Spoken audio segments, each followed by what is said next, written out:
আমি আপনাকে অনেক ভালোবাসি, আপনি কেন তা বুঝতে চান না? মিতু, এসব স্বপ্নের মতন আর এসব ভালো না। কিন্তু হুজুর, আমার মন বলে এটা সত্যি। মিতু, এটা সম্ভব না। তুমি যদি এমন করো আমার সাথে, আমি তোমাদের গ্রাম থেকে চলে যাব। না, আপনি যাবেন না। আচ্ছা ঠিক আছে, আমি আপনার রাস্তা আটকাবো না আর।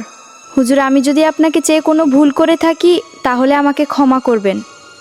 আমি চললাম, আসলে গরিব হওয়াটাই ছিল ভুল আমার। মিতু, দাঁড়াও। তুমি যে কথাটা বলছো এ কথার উপর ভিত্তি করে তুমি যদি রাগ করো সেটা তোমার ভুল ধারণা। ধনী গরিব সবাই এক আল্লাহর বান্দা, তাই বলে কেউ যদি গরিব হয় তাকে ইনসাইট করতে হবে এটা কোনো কথা না। এটা তোমার ভুল ধারণা। আচ্ছা ঠিক আছে, আমি তোমাকে ভালোবাসতে পারি একটা শর্তে। কি শর্ত? আমি সব শর্ত মানতে রাজি। তোমার 5 ওয়াক্ত নামাজ আদায় করতে হবে, পর্দা করে চলতে হবে, হালাল পথে চলতে হবে, মিথ্যা বলা যাবে না। আচ্ছা ঠিক আছে, আমিও চাই ঈমান নিয়ে কবরে যেতে। অবশ্যই আজ থেকে আমি পর্দা করে চলবো, 5 ওয়াক্ত নামাজ আদায় করব। ঠিক আছে, খুব ভালো। হ্যাঁ। আল্লাহ তোমার সহায় হন। আচ্ছা মিতু, তুমি এখন বাড়িতে যাও, আমি মসজিদের দিকে যাব। ঠিক আছে হুজুর, আমি বাড়িতে যাচ্ছি, আপনি মসজিদে যান। তোমরা আমাকে কেন আটকালে? নামাজের সময় হয়ে গেছে, আমার পথ ছাড়ো। হুজুর, আগে বলুন মিতুর সাথে আপনার কিসের সম্পর্ক? মিতু আমার ছাত্র, আমি তাকে আরবি পড়াই। সেটা তো আমরা দেখলাম কি পড়াচ্ছেন। হুজুর হুজুরের মতন থাকবেন, কথাটা মনে থাকে যেন। আবার মিতুদের বাড়ির ঘর জামাই হওয়ার চিন্তা যেন না থাকে মাথায়।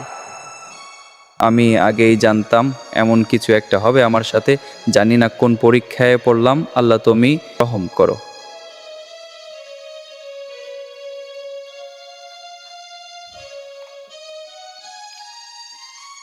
আজ পড়াবো না মিতু, আমার মনটা ভীষণ খারাপ। কেন হুজুর, আমি কি কোনো বেয়াদবি করছি আপনার সাথে? মিতু আজকেও আমাকে রাস্তায় কিছু পোলাপান রাস্তা আটকে অপমানজনক কথা বলছে। আমি নাকি আবার আবার মিতুদের বাড়ির ঘর জামাই হওয়ার চিন্তা যেন না থাকে মাথায়। মিতু, তোমাকে একটা কথা বলি, তুমি রাগ করো না। আমি ভাবছি চলে যাব তোমাদের গ্রাম ছেড়ে অন্য কোনো গ্রামে।